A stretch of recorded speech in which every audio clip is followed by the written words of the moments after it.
We did that thing. Hey everybody, welcome back to Escape Reality Star Wars Talk. I'm your host Caleb, who forgets to turn the mic on every now and then. Hi, I'm Seth. I talk Star Wars with this man. And also don't remind me to turn the mic on. Hi, we're gonna be talking about Escape from Valo this week. Yeah, before we get into that, we like to talk about what we've been up to this week outside of Star Wars. I'll go ahead and start for once. Yeah, you start. So I've been doing a few things. Mm-hmm. I was going to start watching Has Been, because Yeah. that, finally wrapped up this past week. But instead, I decided to start watching Hell of a Boss, because I've not actually watched it. Mm-hmm. The reason I was suggested Has Been is because I do enjoy musicals. Yep. If you are a fan of the channel, or you know me, then you know this. The channel probably knows, because you are responsible for me watching like at least two. Well, you at least know Heather's because of me. You know Hamilton. I know Hamilton from just Probably Kenzie though, actually too. On some actually of that. I knew it before Okay. they moved in. Um, Into the Woods is that a me? You, Heather's, and Into the Woods. And Be More Chill. I don't recall. That's the one about the chip, the computer chip, and that makes him cool. No. Not Okay. familiar with that one. Okay. Anyways, I bet you if I play some of it when we go back, when I take you back home after this, you'll be like, "Oh yeah, that one." Probably not. We'll see. But yeah, so that's why I was suggested that. But I was like, I started like the first couple minutes, and then I was like, I should probably watch Hell of a Boss first, because while it may not be plot relevant, I might still enjoy it. And I'm almost done with season 1, and then yeah, I am. My advice to you is treat them as two separate plots, and it will make things way easier. Well, I mean, it's a spinoff, so yeah, it's not meant to be like a direct continuation of one or the other. It's kind of like you don't watch Frasier thinking it's a continuation of Cheers, right? Because Frasier is a spinoff of Cheers. Okay, sorry, too old of a show, I guess, in this case. Yeah. I've also been playing Pillars of Eternity. Sorry. I also turned 30. Yeah, so for those of you who don't know, the reason why he's currently eating chocolate is he turned 30 earlier this week. And apparently... My parents got me a bunch of cookies and cream Hershey chocolate bars because Hershey and cream flavor of Hershey came out the same year I was born. Mm-hmm. Also, they're my favorite flavor, so it kind of works out. So, Pillars of Eternity, huh? Yeah, I've been enjoying that. We're about to take down... So, I don't know if you're familiar with the plot. I'm not. Fantasy setting, you start off as like this traveler who's with a caravan, likes more people to come in and move in, right? Because it's like low on villagers. Okay. And so like feudal systems like, hey, move on over here. That way, we can have more citizens to, Yeah. Because if we don't have citizens, we suck too. The reason they don't have citizens, as it turns out, well, also all of your caravan die after a storm called a Bawak, which is like a big heavy windstorm. But it's also, it feels like that there's a magical thing going on regarding it as well. Because you also run into some hooded figures that do like a ritual thing that then cause the Buick to go off again. Oh, great. And that's when the rest of your party dies, and then it's just you, and you have to go to the town by yourself. Because you get party members at the start during the tutorial, and then they die after that. And I was like, no, I actually like my party members. Oh no. Whoops. I went through the process of saving one guy. I gave up a weapon to save him. Because there's like certain moments in the game where it's like storybook thing, where it like shows like storybook images, but then you have like choices of things you can do. And in one of them, at the beginning, not a big spoiler for this game, you can choose you see that one of your party members is being attacked as you guys are trying to escape, climbing up this mountain to get away from the Buick and like these people. And you can choose to either let him deal with it himself and get out of it himself, or you can throw a weapon to help him. And you actually do lose your weapon if you do that. Like it's not a, oh, you threw some weapon. No, you throw your actual weapon. This was not a case of cutscenes don't affect inventory. Yeah, this is your inventory is affected. So I saved that man only for him to die like 10 minutes later. We just helped the sister of one of the other companion that's in the tutorial, because in the tutorial you learn that this companion, she's going to town because her sister sent her a letter because she's worried about something. This is where the main plot enters.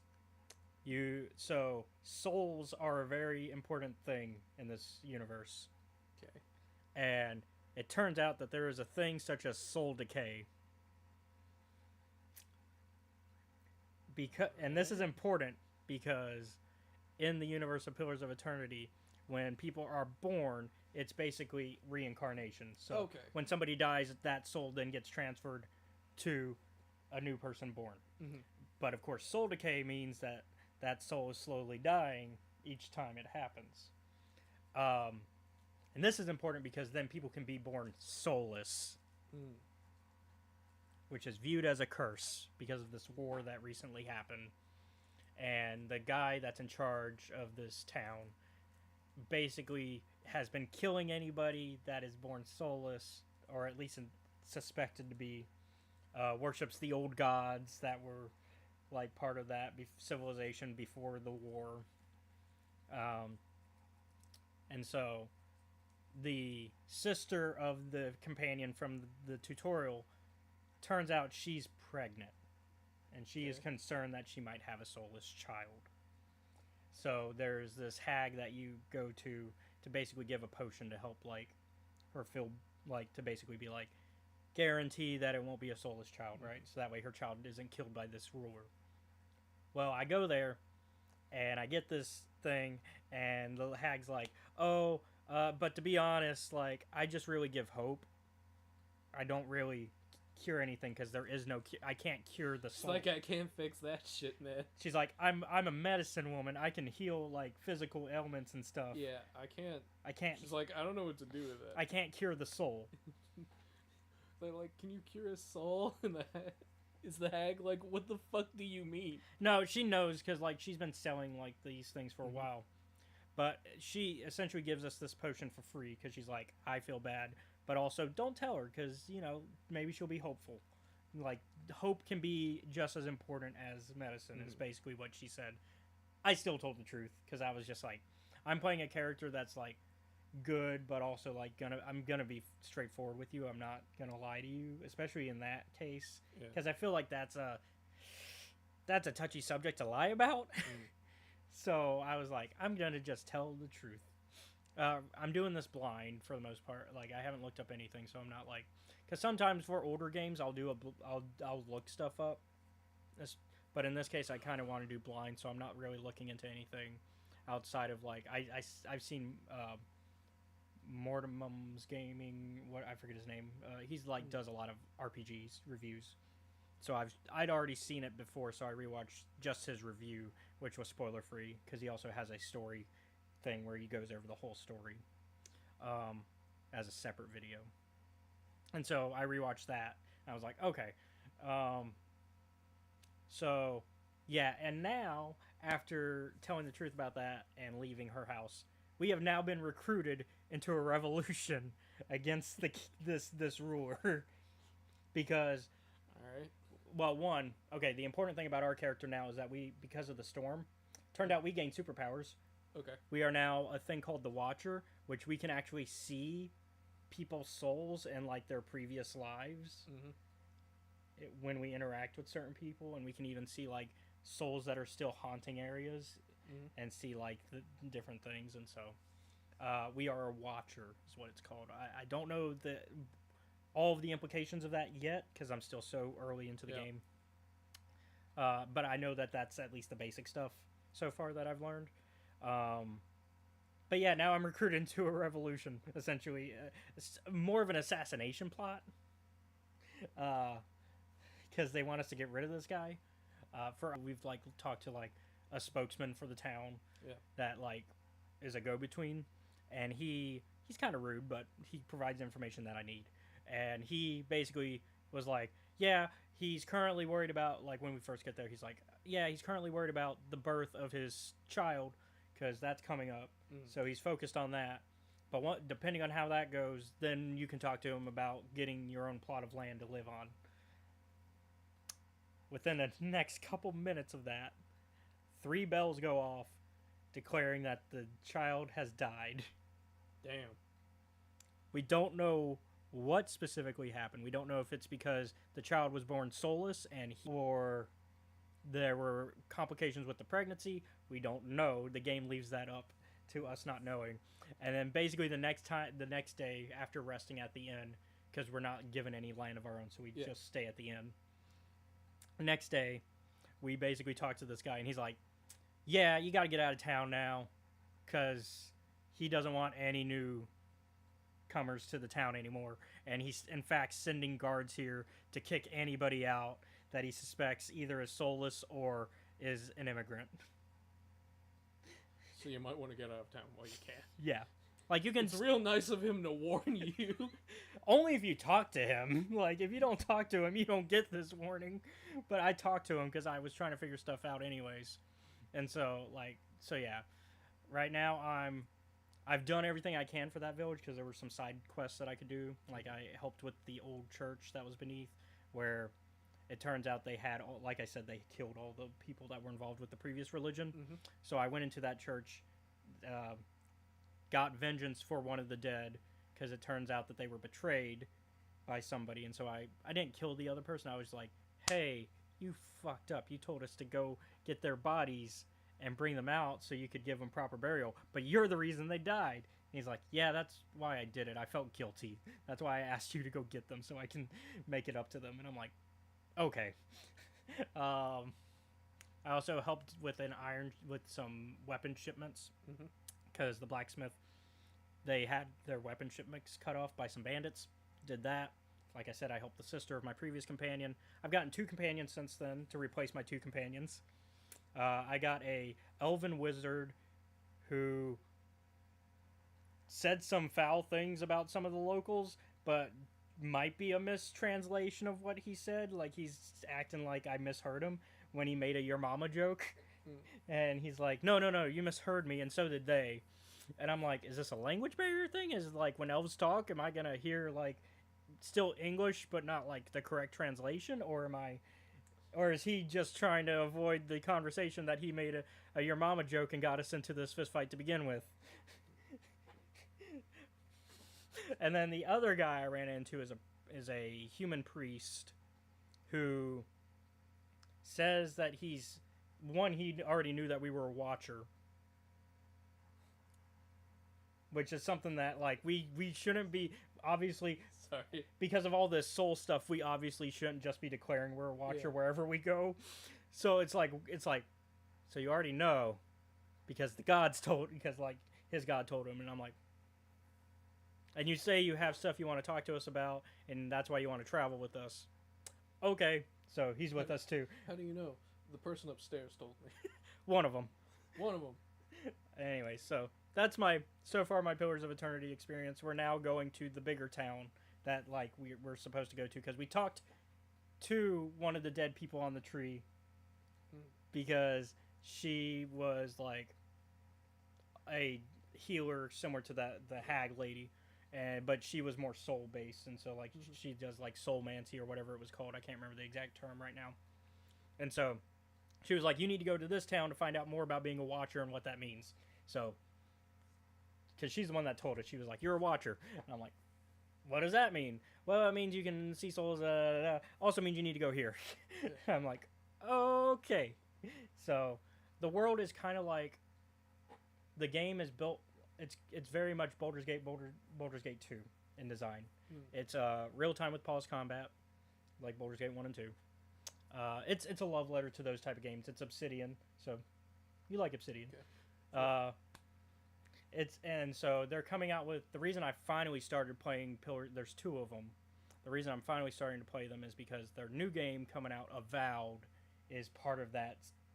It's part of that universe, but it's a different type of game. It's I don't know if you've seen gameplay. It's more. No, I haven't. It's more Elder Scrolls style for Avowed. So they went more ARPG first third person style, rather than the isometric games that Pillars are. So that's why I decided to start playing them. But yeah, you would like them. They're not multiplayer, unfortunately, like Baldur's Gate 1 and 2. That's my one thing I wish they had done. I wish that they had brought that kind of like I can bring my friends and play it, the campaign sort of deal. I can't even find mods for that. I figured modders would have been on that, but I've seen people talk about it and be like, that's the only thing that other people would love to see from it. But yeah, so I mean, it's fun. I like those type of games. It's the exploring the world is very much like I was gonna say it's like Baldur's Gate 1 and 2, where you like go to the edge of like whatever map you're on, and then you have the next zones that you can go to based on what part of the map you walked away from. Interconnected like grid. Mm-hmm. And I kind of like that kind of exploration because then it incentivizes me more to actually explore everything, because I'm gonna explore everything in that little section that I'm in, and then go to the next section.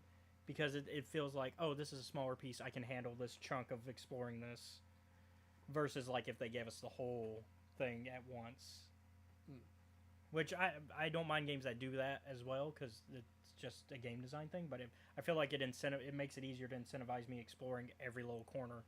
If it feels like it's smaller when it's really not. But yeah. Also got some art done for Grim Hollow. Which I surprised the boys today because it got done today. Yep. Y'all will get to see that when we actually make the episode. I'm gonna. Or if you're part of the Discord. I kept that a secret for a while. Yeah, because I slipped it to you because I was originally gonna keep it a secret from everybody, but I needed you in on it just so I could get some more information of stuff. And even then, I was pulling teeth for getting some character info. Ethan was easy to get. I imagine like me and Ethan were the easy ones. Andrew was a bit harder. He wasn't the hardest. So the one I was surprised was the hardest was actually Steve. I was surprised he was the hardest. Chris was actually not that bad. Yeah.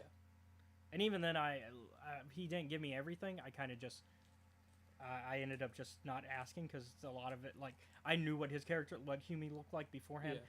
Steve was the one where we were like, we don't know what this man looks like. We've been using the template of the race he's playing as for most of this game, but what does he actually look like?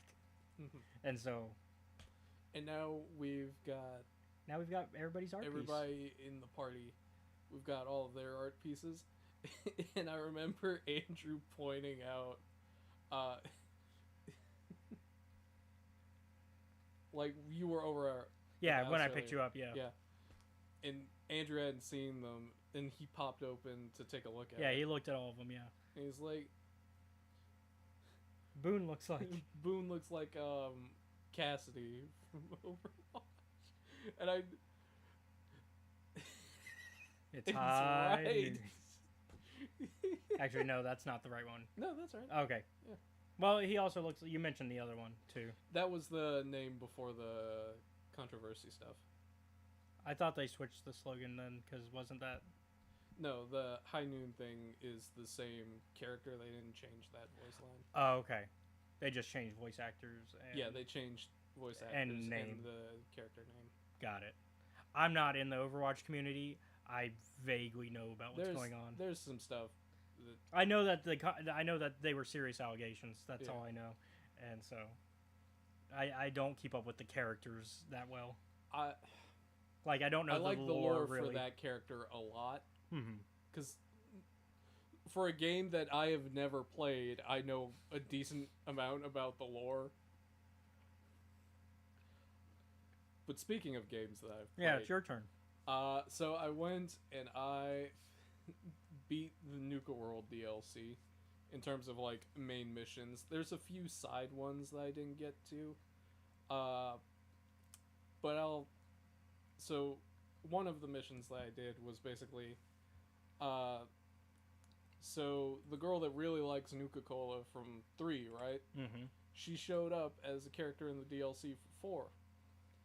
And she's like, hey, can you help me find these, like, hidden things all over the park? With these dumbass goggles that reveal, like, a secret code?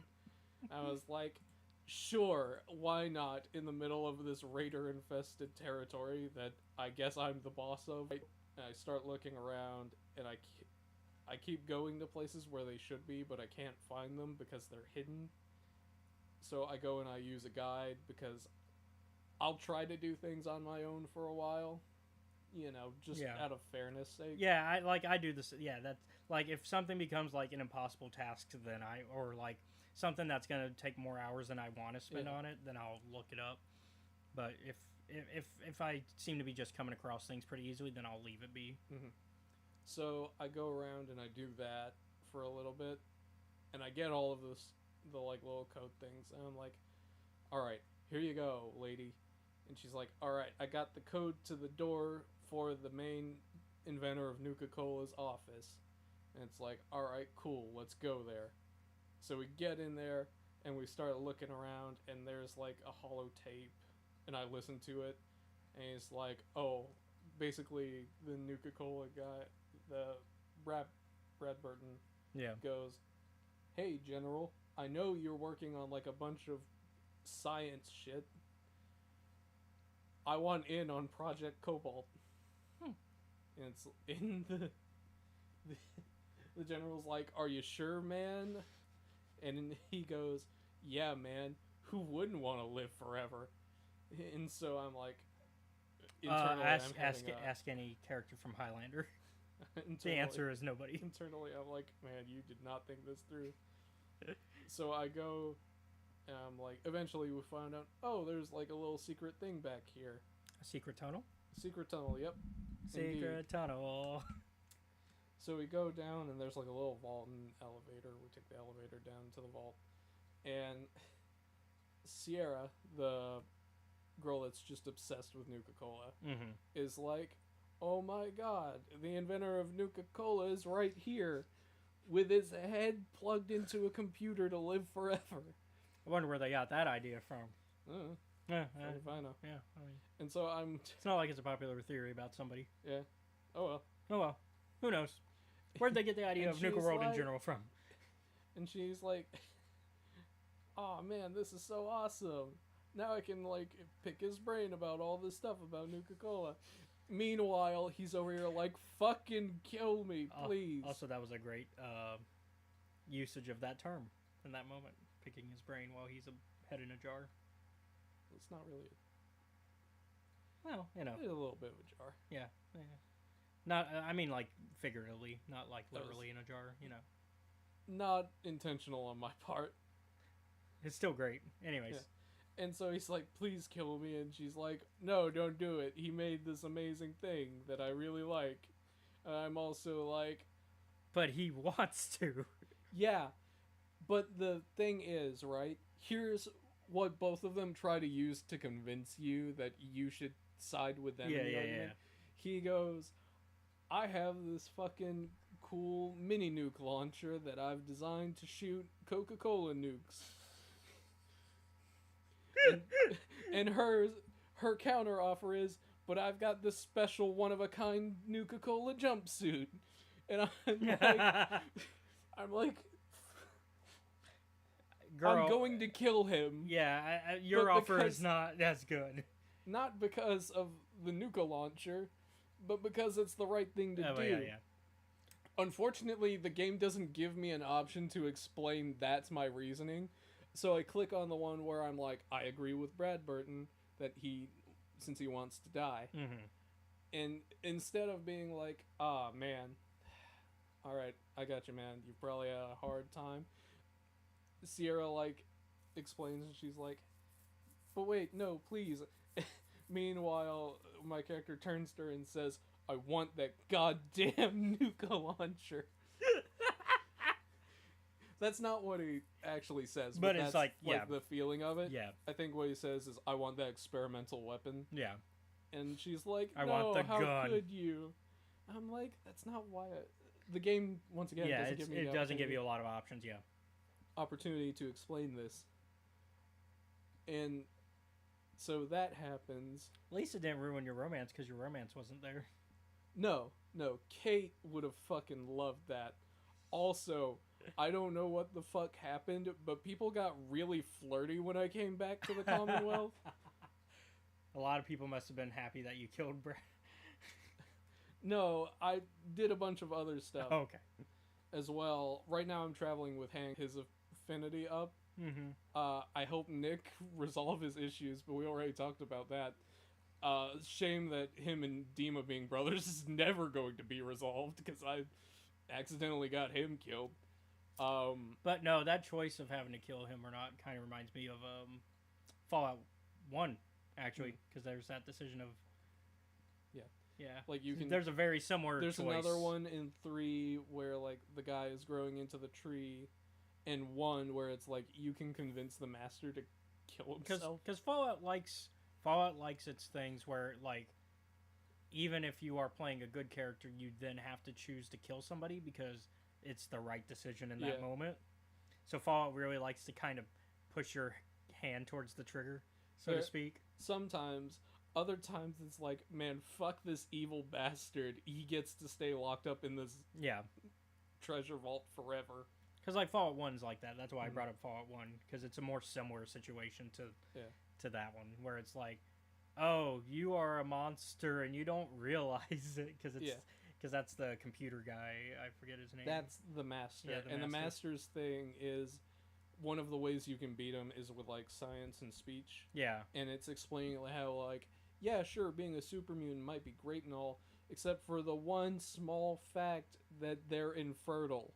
Also, you're not one, really, because of how you evolved. Also, your plan's not gonna work. They're gonna die out in a generation or 2. Yeah, so... Yeah. Other thing that happened, continuing on. Yeah, what else? So, after getting back to the Commonwealth, I met up with Curie. And I had another situation where... So, Curie is a robot that is like, I think I'm being limited by robotic programming, so I need a human body. And I'm like, okay, cool. Now, excuse me while I go and figure out how to do that. And so one of the ways that you can do that is there's essentially a brain-dead synth that their brain didn't get transferred over the right way. And so you can put theirs into there, And so you have to talk to their caretaker in order to get that to kind of happen. And I'm like... And one of the ways... Once again, me being a jerk, unintentionally. These were like speech checks. One of which I was always like, I asked them what they want, and she's like, they knew the risk, but I still feel responsible for how that didn't work. And I'm like, one of the like really blunt ones that I chose. There was another one that was slightly better, but not by much. But the one I chose is she's dead. She's been dead for like 11 months. And the caretaker goes, fine, do it before I change my mind. And after that, I'm like, all right, go ahead, do it. And I've been thinking about it. I've let a surprising amount of synths go. Yeah. Interesting. What was the... Oh. Considering the jokes we make about you on this podcast. It's interesting. The other thing... There is a great bit... so you know how, like, one of the dialogue wheel options is sarcastic in Fallout? Yeah, because that's just the way the Fallout... Like, that's just the way the dialogue wheels are ever since BioWare, where they have you're good, you're bad, you're goofy. And that's really about it. And then a fourth option is like more questions lore wise, so that way you can have more lore stuff. Particularly like... Because it'll be like 2 words and then question mark. However, I did have to go and fight like an Institute Courser, which are robots they send out to go and get the other robots. And one of them, he's like in the middle of torturing and killing guys to get at one. And so he's like, hey, I bet you know how to open this goddamn door. And so I have a dialogue with him a little bit back and forth, and he goes, Who are you, by the way? And I'm like, you know what? I'll just see what happens. And I click the sarcastic option because I'm tired of it. Yeah. I've fought my way through an entire building at this point. Because we hung out Tuesday. We watched some Always Sunny. Mm-hmm. Got done with season 4. We're on season 5 now officially. I introduced you to Curb Your Enthusiasm because of Larry David choking it, iron clawing Elmo, I should say, because he did the iron claw. He didn't choke him out; he iron clawed him. So I introduced you to my 2 favorite episodes, which are the Lin-Manuel Miranda episodes. Yeah. Which, you know, I was thinking about this yesterday. I was like, you know, Lin-Manuel Miranda should not have been so angry that he got shot in the mouth, since he's the one that started it. You really are Larry David. No, I mean like with the glove thing. Oh, yeah.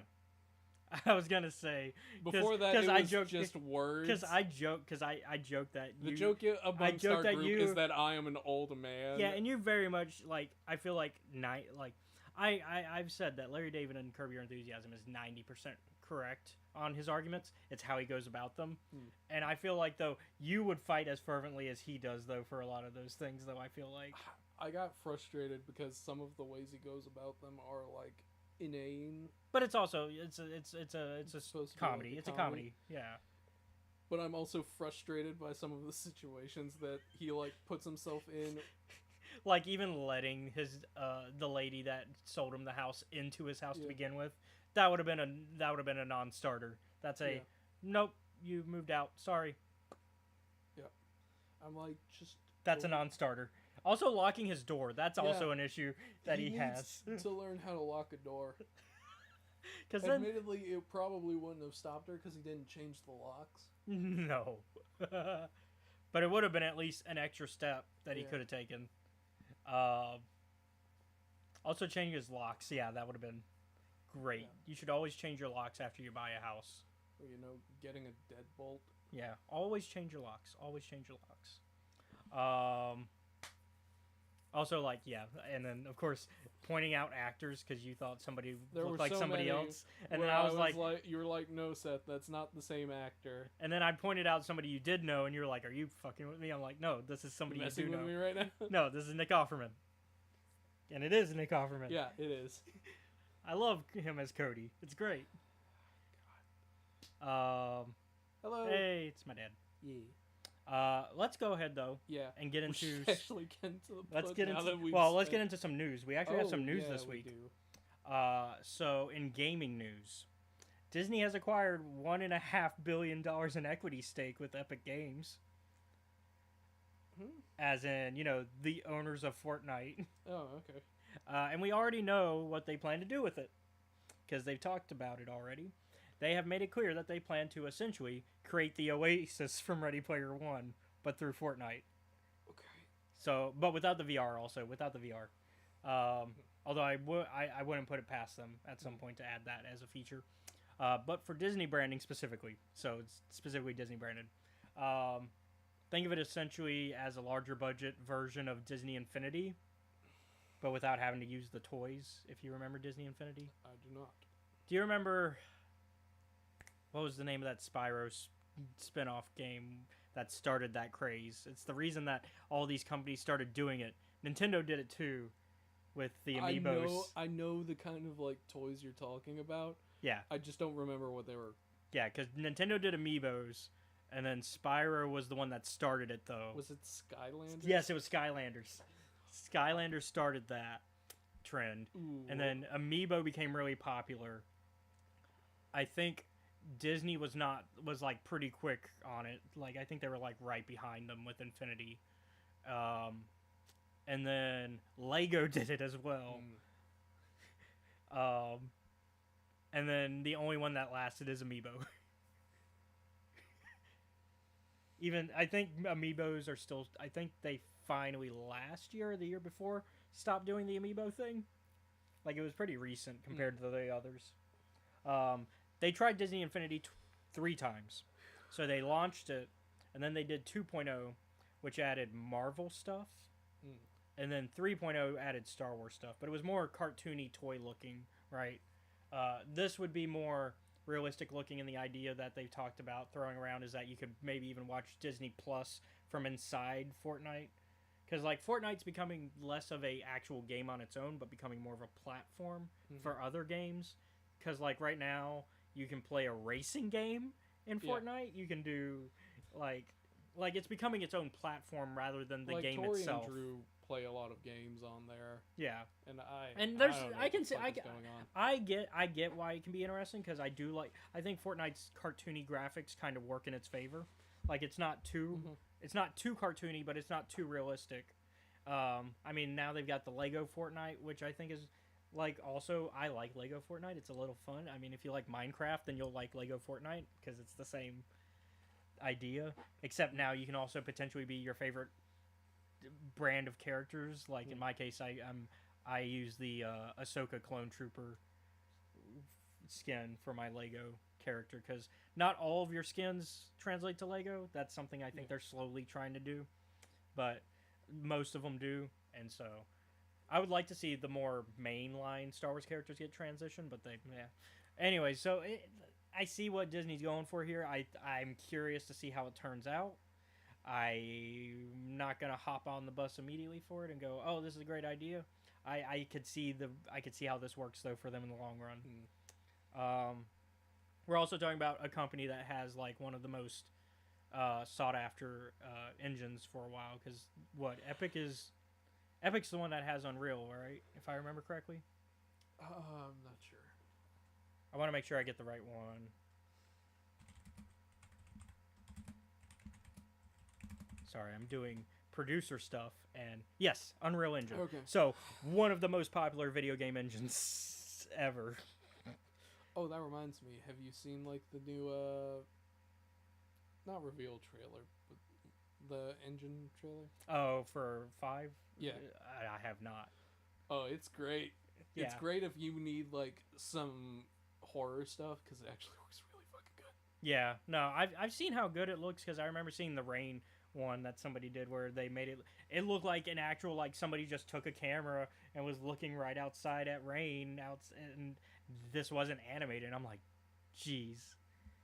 So Unreal Engine, yeah, it's the most popular engine, which means Disney now owns a heavy stake in that too, which is also in their favor, because now that's something that they can use for like the Lucasfilm Games side of things, and now that would be smart, I would think, on their part, or even Disney games in general, not even just the Star Wars stuff. So, I mean, if we're even talking bigger brand-wise. So, it makes sense. We're going to skip the obvious news piece of what happened this week. We talked about it off air. You didn't really understand a lot of what it is, but yeah. I understand that it was ridiculous. It's ridiculous, yeah. All I'll say is Gina Carano suing Disney. It's not going to end the way she thinks. It's not going far. It's not going far from what I've understood from people that actually know the law and can read those type of documents better. On movie news, we have a double feature of news, with the first piece being the Mandalorian and Grogu movie has been confirmed to be coming to us in 2026 by Bob Iger, the CEO of Disney. He confirmed this during the Q1 earnings call for investors. So this was during an earnings call. So yeah, so this is happening because they want to make sure their investors know, hey, this is what's going on. Yep. Because that's how you keep them investors. On the other piece of movie news, Donald Glover has confirmed that he's still actively working on the Lando film as a co-writer with his brother, who also helped co-write Atlanta with him. So you know there's some good writing going on there. He confirmed this while promoting the new Mr. and Mrs. Smith show that he's the lead on. Okay. So at the very least, I'd say the Lando movie is probably in like pre-production writing phase still, because they're probably still working out a script. And also, Donald Glover is just a busy man. Like, he's very popular because he's a very good actor, singer. He's got a lot of talent. He's a good writer. Like he's just multi-talented. He doesn't have an EGOT yet, does he? Oh, what? Okay, so in the entertainment world, you have your awards, right? Mm-hmm. So that you got your Emmys, Grammys, Okay. Oscars, and Tonys. Okay. So an EGOT is getting all 4 of those. Oh, okay.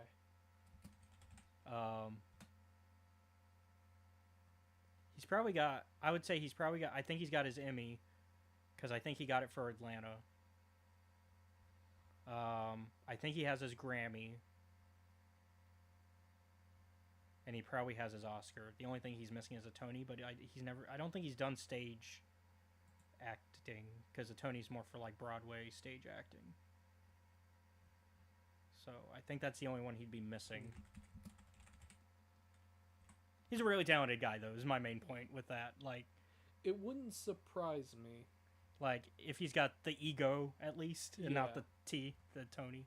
Like, if he's at least got that, I wouldn't be surprised. Because, like, I remember, like, for example, I mean, as Childish Gambino, This Is America, that was a very well done song. Like, that, I think that's probably what got him his Grammy, if anything.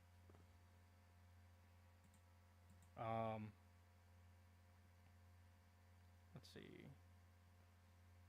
I don't see anything listing his awards easily. You would think usually Wikipedia is not so bad at listing that. Usually. But... Hey, welcome to the podcast. Yes, so he got his Grammy for This Is America. Okay. Although he actually got it the year before with Redbone. So, but yeah, I wasn't surprised that This Is America got him Grammys. Atlanta, yeah, I knew got him Emmys.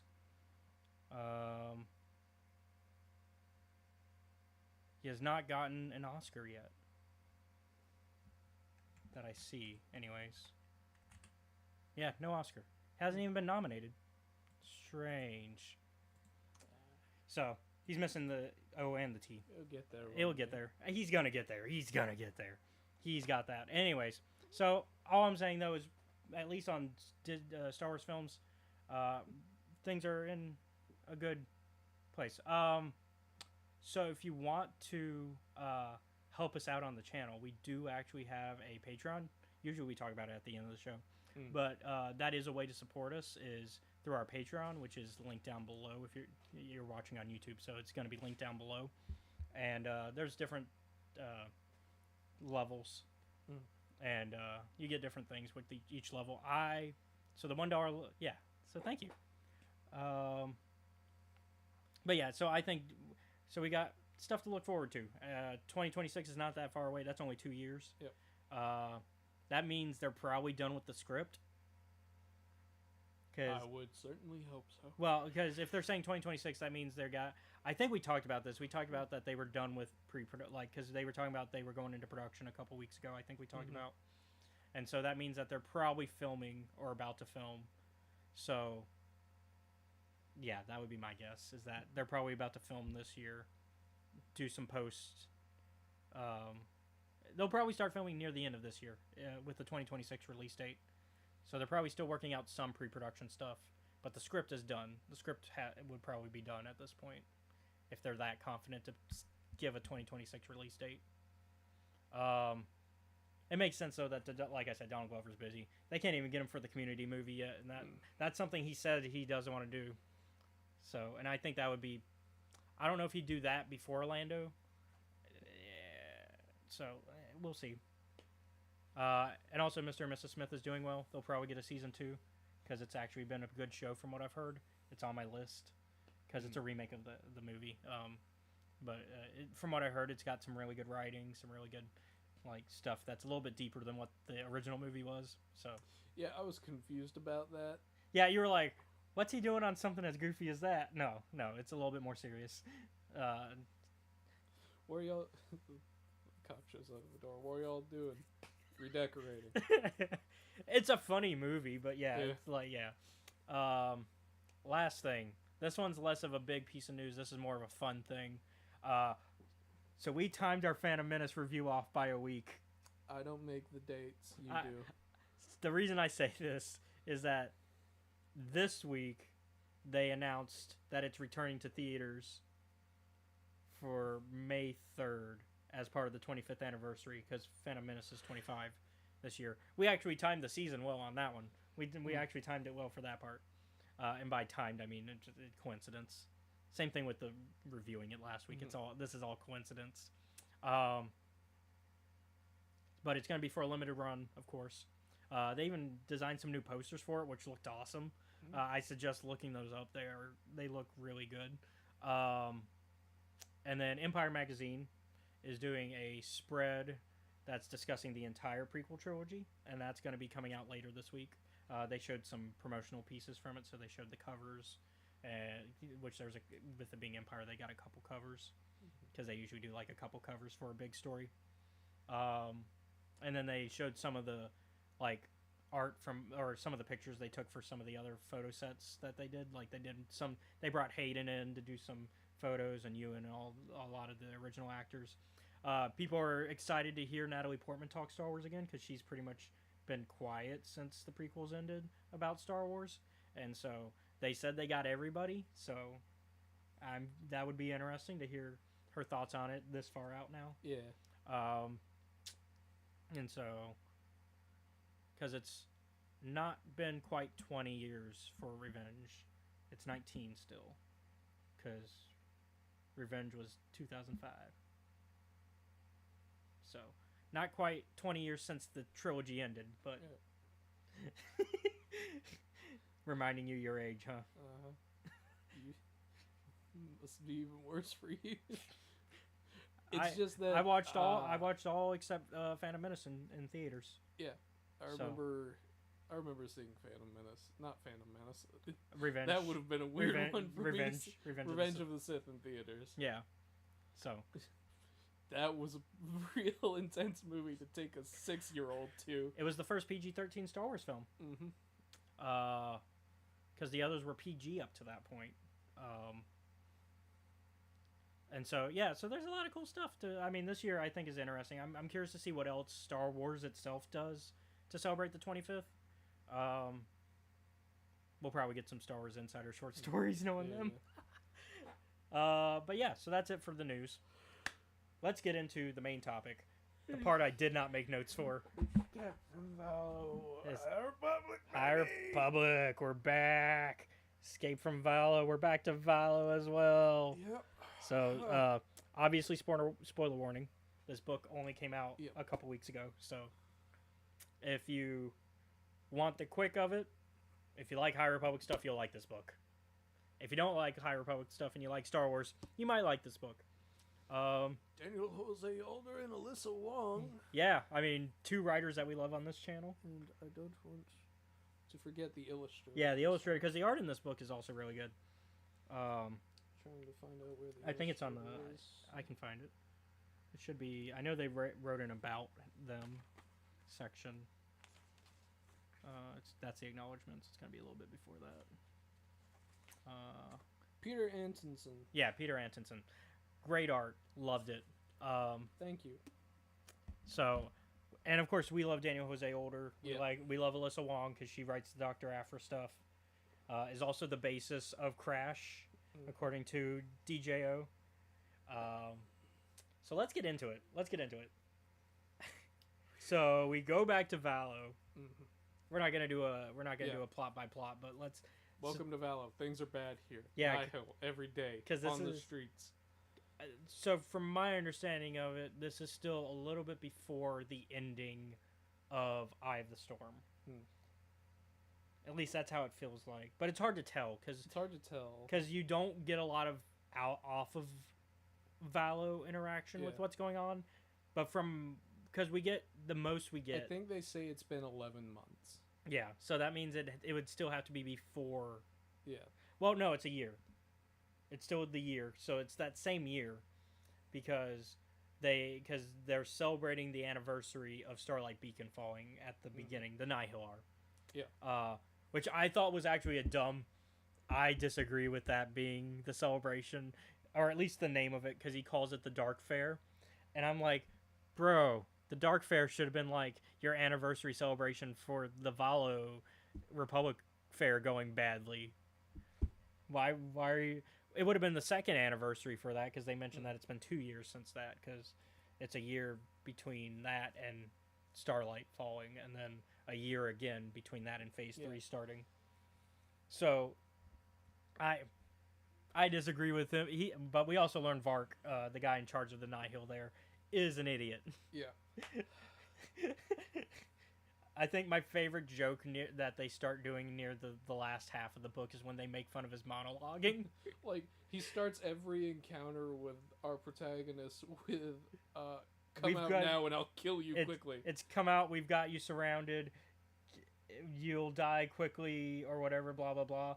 And then, like, but it's like the same exact, like, he's got a script. Man's got a script. Yeah. He's got, and so... By the end of it, They've started continuing the script for him, throwing him off. Like, Tep makes the joke where she continues it for him, and he's like, "Wait, what? No. Get back here!" And so I love it. I like our protagonist. Yeah. So our main one is actually, even though Ram is the one that we are familiar with, he is not the main focal protagonist. It's Gavi. Because you've got Gavi, Kildo, and Tep, who are 3 younglings. And their new friend, Zyle, that shows up a little bit later. Yeah, but they're the main focus at the start. And they are basically younglings from the Valo Jedi Temple who, after the fall of Starlight Beacon, when the Nihil attacked and took over, they were some of the last survivors. Yeah. Along with Ram's Jedi Master, Kunpar, who is also in charge of the temple. But Kunpar is basically doing the old man routine, which is what's kept him from being killed by the Nihil. You wouldn't separate an old man from his walking stick, would you? Yeah. He's playing the role of, I'm not a Jedi, I'm just a very fragile old man. And so... They're still mean to him. Yeah, but like they still push him and stuff, but they're just like, we're not going to kill you because we don't know. Yeah. We don't know better. We're led by an idiot. We're led by an idiot, and also there'd be no point to it. And so I like the trio's dynamic. I like when Zyle gets introduced, which is a pirate character who gets introduced. They are the grandchild of a familiar character from Phase 2. Zyle's great. I fucking love that kid. I was leaving that open for you to say who it was. Seiya Keen. But yeah, there's Zyle Keen. Seiya is referenced here. We learned Seiya is dead, which kind of is expected. Like they mentioned Seiya, and I was like, there's no way she's still alive. And then we get confirmation later that she died. Okay. But we learned that some really interesting things about Seiya post Phase 2. We learned that she takes over the Dankrax. Yep, I was gonna say Grank Dax for some reason. That's pretty close. The Dankrax. She takes over the Dankrax. Changes them over to being more like the Guardians of the Galaxy, in that they're gonna break the law, but they're not gonna actively hurt people if they can. Like if they can avoid it. Like they're still pirates, but they're not like sadistic. So, like, they're not actively going to attack people. They're just trying to get... Smuggling, really, is more their thing. Yeah. And then we learned that also she made up with our girl Sav. And that Sav was like... basically, they made it clear that they're just friends. Because Sav was like, yeah, I did like you that way, and you liked me that way, but it can't happen. And so... but it sounds like Seiya got a happy ending after all, because had a family, got to tell her amazing pirate stories to her daughter, who then passes it on to their child, and that's how we get to Zyle. I got something to say. Yeah? Man, fuck Driggett's parrots. Oh yeah, I think they try. I think the issue is that this is a Drigget. Drigget is the friend of Gavi before everything goes down. Yeah. She is not a Jedi though. She is like somebody who lives on Valo, and they look so much alike that people think they are family and related. They've even done the twin like we're gonna pretend to be the other person thing. But after the Nihil take over, she kind of switches sides to the Nihil. Not because she agrees with them. In fact, she really hates them. Yeah. She's trying to do the I'm gonna do some good from the inside sort of deal. But yeah, go ahead. Sorry, I just wanted to make sure the audience knew who Drigget was before you went into that. Before I went. So the reason why I say fuck Drigget's parents is because of how the book portrays them, and I think it's because of like the demographic for the book. Yeah, because this is a junior novel. This isn't the young adult or the adult. This is the junior novel. So which is why I think they're portrayed that way. Yeah, because this is for a middle school audience. Yeah, this isn't. Yeah, like we can still appreciate them. I think the writing it's is a still good book. Yeah, it's still a really well written book. But like Drigget's parents are the worst. And I think, yeah, like you said, I think it's because we're coming from the. Why? I think we're coming from the point of view of Drigget and Gavi, because they're the only two that we see interact. Like, the other characters interact, but they're not the point of view characters during those interactions. Mm-hmm. It's Gavi and Drigget that are usually the point of views. Yeah. Because Ram. So I think everybody shares a point of view chapter at some point. Yeah. With the exception of Kunpar. Yeah. I mean, like of but our that makes sense. Yeah, like of our children characters, like Ram gets a good chunk. Gavi gets the most, which is why he's the protagonist. I think that is our protagonist. Kildo doesn't. Does Kildo and Tep Tep don't. So the main Drigget ones are Drigget, Zyle. Yeah, Zyle gets Gavi, a good chunk, and Ram. Mm-hmm. Those are the ones that sort of like. And I think even Vark gets like segments. Vark gets like interludes between parts in the book where it's like. Because the book is written in 3 parts, and then they've got like interludes between them. And Vark's usually in the interludes being like, "What the fuck?" Yeah, usually he's the point of view character. Mm-hmm. So. And he's like, I couldn't find these kids. Now I've got to listen to this fucking kid. Yeah, because so we didn't realize until we read the book. Yeah, I was like, so we talked about this character, Niv did. Drindow, who is the underling of the Ithorian scientist in Eye of Darkness. He's the guy that's like in charge of trying to bring back the Nameless more for them as a super weapon. I didn't realize that he was a kid until like the book told us, and then you reminded me like in the car on the way over. Yeah, because I think it's like it's not in the. I think it's So it's not even during. I think the first time they mentioned that he's a teenager is actually in the flashback Gavi has, because Gavi's seen him before, because he was on Valo when Gavi's master died, because he witnessed the Nameless kill his master. Yeah. And Niv Drindow was there for that. We also learned Niv Drindow is his entire first name. Mm-hmm. I forget what his last name is. They mention it, but I forget. Yeah.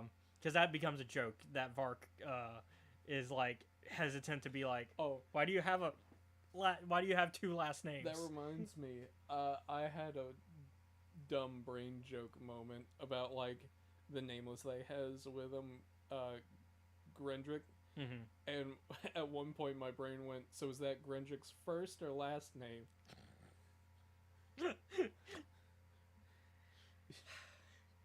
Speaking of, do we want to talk about what we talked about in the car about our realization about the Nameless and how we see where things are going to fall apart for them very quickly for the Nihil. The Nameless are starving. Yeah. Like,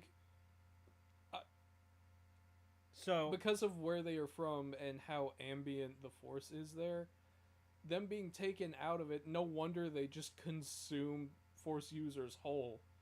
It's because they're hungry. It's because they're hungry. Like, not like, just because... Like, dying hungry. They're dying hungry, not just like, oh. Yeah. Oh, I'm kind of hungry. I want to eat this Jedi. 'Cause- It's because holy shit, I'm going to die soon. Because they basically describe it as emaciated. Yeah. And it's just like, oh, it's that bad. And it's why it's so easy for them to kill this one. Yeah. Because the kids kill this one. And it's because, yeah, it's a baby one that's starving. Like, during the fights, one of my moments where I'm like, man, if a stray blaster shot took this fucking thing out, I would be so happy. Because, like, and then after, because you pointed that out to me again in the car on the way here.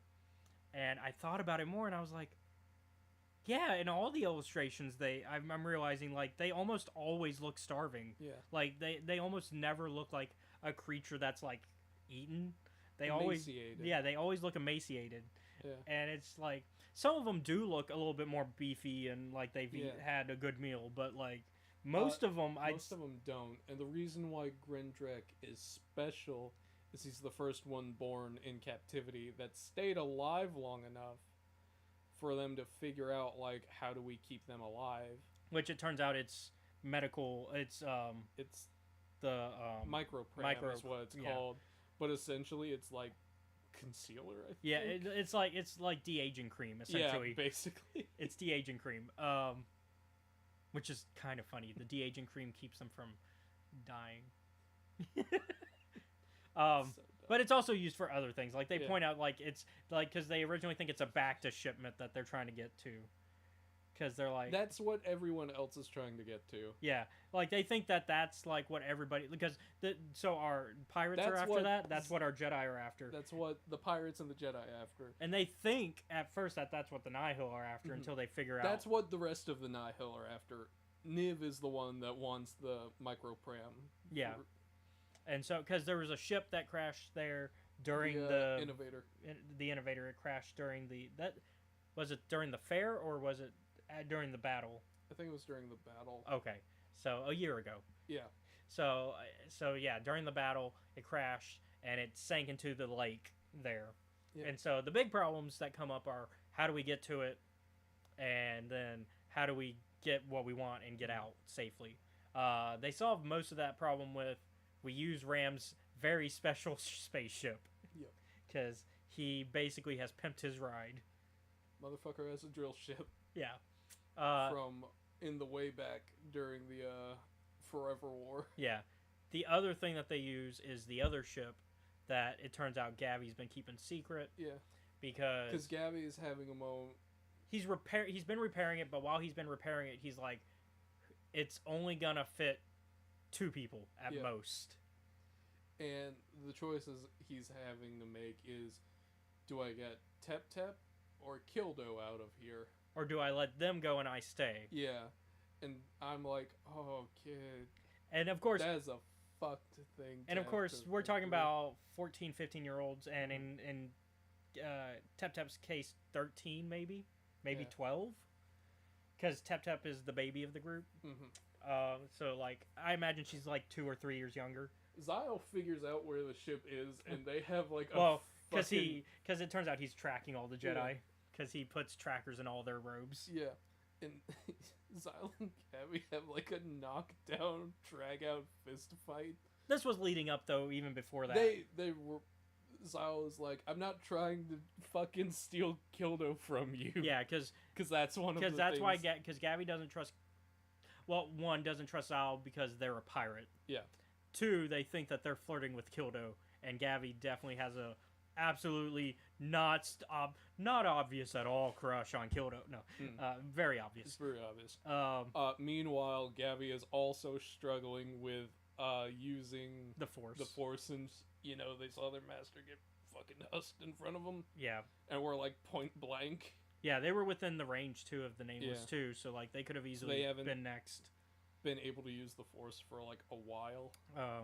Which was where my emotional damage post was from that scene. I remember we talked and about then we talked it about on it Tuesday, and I'm like, so are we at like Watership Down or Berserk levels? I was like, no, we're not going that far. We're not that. It's still a kid's book. Yeah. It's still intense for a kid's book, but it's not. It's not like adult intense. Yeah. It's what I think a kid. There- It's stuff I think a kid can handle, Yeah. but it's definitely rough because it's dealing with trauma. Which phase 3 is just gonna be. That's just phase 3. It's just what people deal with in phase 3. Oh, when we see our boy Wreath, imagine all that trauma. Oof. Oh, He's gonna have a time. because I think that's what's next on the books end of thing. I think the next big book is the young adult book. Because we've had our adult book, we've had our junior novel, haven't had our young adult yet. There's a lot of good stuff in here though. I loved it. It's a fun adventure. Tep Tep loves animals, Oh yeah, Tep Tep loves animals. except for the Sandoval or whatever they're called, Mm. the big worm. Yeah. The big worm. She's like, no, I promised it food. Friends with the Acklays though, which was fun. Yeah. Because they've been hiding out in the zoo that during the Republic Fair, all the animals got free. Woo. Scarlet Skulls. Yeah, Scarlet Skulls. That's so Ram has been kind of doing a undercover thing where he's like, I'm not a Jedi, I'm a Scarlet Skull. So that way, because obviously being on, well, first off, we learned that Ram left everybody as soon as the call was made to go to Coruscant because he was like, I have a feeling I should protect Valo. And that feeling was right. Yep. And so while he's not while it's not a attachment, it is a thing of he's connected enough, and it's something Gavi also deals with, is that the difference between attachments and love and connection, because you can love something and be and connect to it but not be attached, which is the big lesson Jedi always struggle with, is balancing that. And I think Gavi learns it very well in this book. Unfortunately, has to sacrifice some friendships to do it because him and Drigget do not end well. No. I think getting stabbed in the fucking chest is a pretty hard way to end a friendship. Yeah. It takes that to be like, okay, friendship over. Because throughout most of it, Gavi is still trying. Until that moment. Yeah. And then Gavi is like, if you fuckers would just leave, then the Nihil would. That's her line of thinking. Drigget, yeah, Drigget's, yeah. Drigget's line of thinking is, it's if the Jedi's the Jedi would leave, then the Nihil, who have stayed here chasing these scarlet fucking skulls, who I know are my friends, the Jedi, which would also leave. are the pirates from, because I got reminded of that during one of the chapters. Yep. It's from Phase 2 that are Alex and his character, the girl he raises, Quiet Shan. Yeah, it's their connection because they were part of that group until and they're the ones that cut tongues out and all that. So if you remember when we talked about the Phase 2 adventure comics, that's the connection there. Yeah. But yeah, to the point that when Zyle's mom shows up, she's like, Scarlet Skulls, what the fuck? He points guns at children, uses like the amplifier thing on her wrist to make it look like she force pushes them away. Zyle's like, I wonder which surprise. Oh, yep, it's the amplifier this time. And then they're like, and then they start talking, and she's like, wait a minute. Scarlet Skulls don't talk. They cut their tongues out. How'd that happen? Because at first she's getting on to Zyle. She's like, why would you befriend people who hurt your, like, great uncle and aunt, essentially? Like, because, like, the pirate crews are just one big family. And we get the return of the best pirate ever, Therm Scissor Punch. Yeah, Therm Scissor Punch. Best pirate there is. Yeah. Who does lose his claw, but it's okay. It grows back. Yeah. Don't worry about it. Yeah, don't worry about it.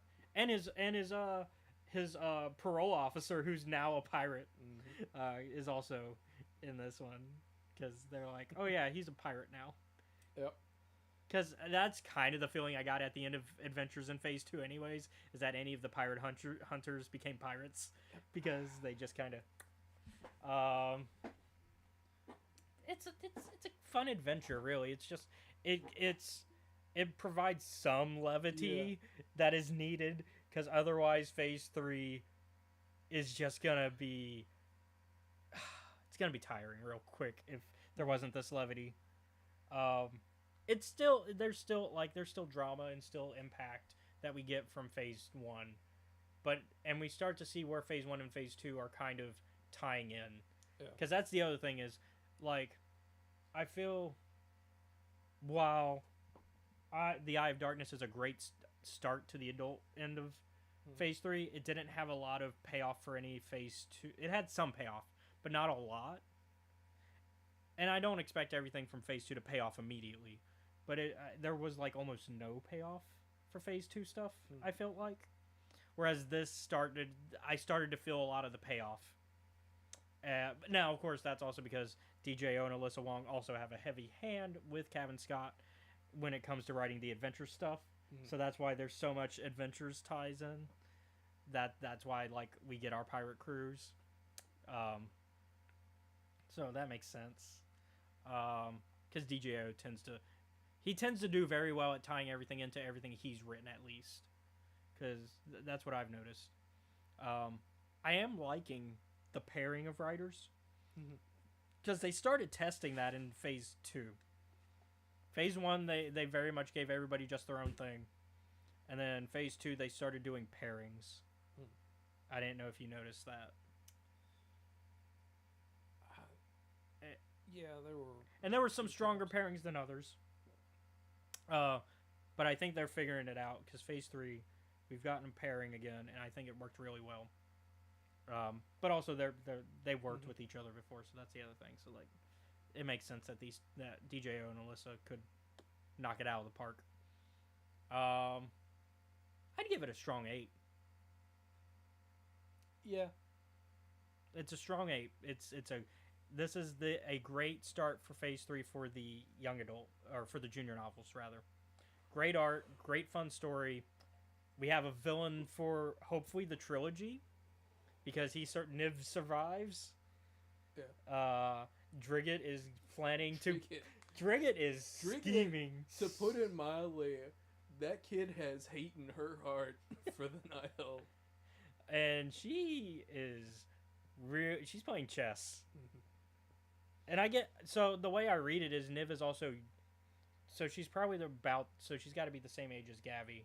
So when they say Niv is a teenager, I'm thinking maybe 16, 17. Yeah. Because he's got to be older, I feel like, than them. Whereas Gavi's... Oh, yeah, important part. Grendrek is dead. Yeah, Grendrek, we mentioned it, yeah. Okay, cool. Yeah, the kids killed the Nameless. They didn't kill it. The Sandworm did, but... Killed it, but it's dead now. It's still with the credit of the kids, because Niv credits them. Yeah. Because Drigget's like, hey, the Jedi did this to Grendrek. Yeah, because Drigget is trying to play the Jedi and the Nihil against each other, with the plan being wipe out the Nihil. But she's playing the long con where she's pretending to be with the Nihil. That's the overall goal. Yeah, like long con is pretend to be with the Nihil, figure out how to get in close with them through Niv, and then fuck them up once a weakness is exposed. So I hope the trilogy, because the trilogies don't always pay, like the sequels to each book don't always immediately have payoff. Like, at least phase 1 felt that way for the junior novels. Phase 2's junior novels were a little bit more keeping with continuing the last story, but they also didn't do a trilogy. They just did the 2 books for phase 2. Phase 2 was just a 2-book per arc. Yep. And so phase 1's trilogy, it didn't feel like a trilogy. It felt like a duology with a book in the middle. Because while Race to Crash Point Tower, a DJO book, is good, it didn't feel as tied into what was going on with the characters that we'd been introduced to in the other junior novel. Yeah. And then with Test of Courage. And then the payoff, I think, went well with... what was it? I just forgot the name of the third one.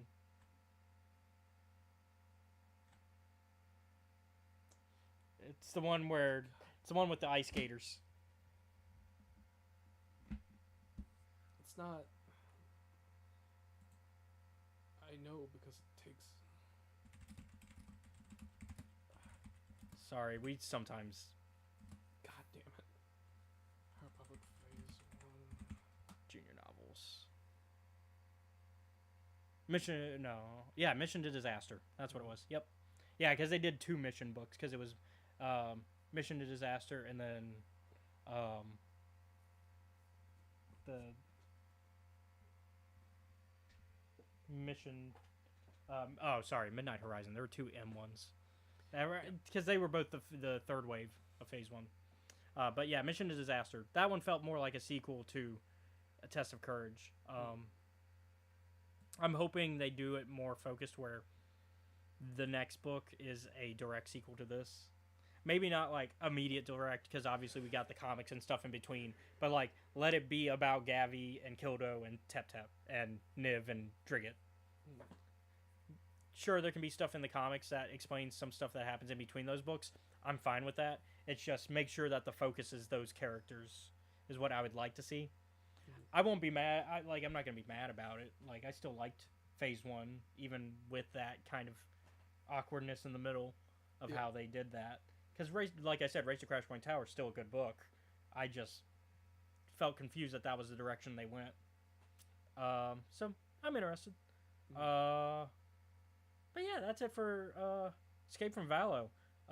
As you said, you called the title a lie, but I mean, while the book itself is not about escaping from Valo, I would say that they escaped from Valo, except for Gavi, who decides to stay.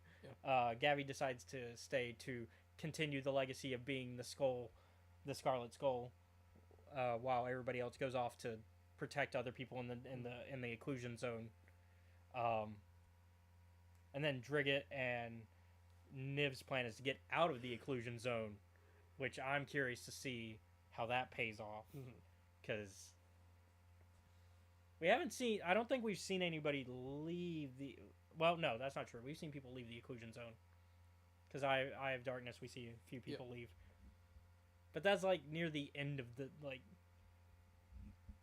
we haven't seen anybody that's working with the Nihil. Like... Yeah.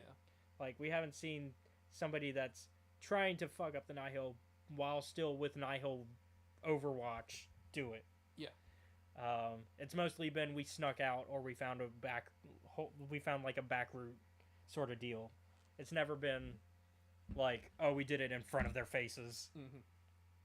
So I'm curious. Next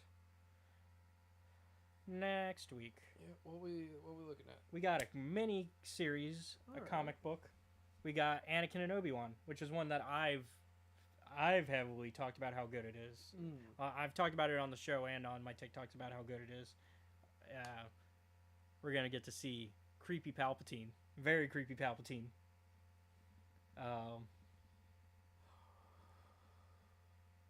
But thank you all for watching today's episode of Escape Reality Star Wars Talk. I've been your host, Caleb. Be sure to like, comment, follow, subscribe to us. You can find us at Escape Reality Films on YouTube, Twitch, Kick, and TikTok. You can also show your support for us by joining our Patreon, which is at Escape Reality Films.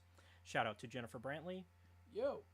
And I will double check if he already did.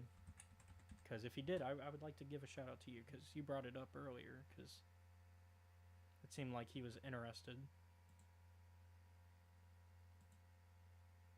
Sorry, it's taking a minute to get everything.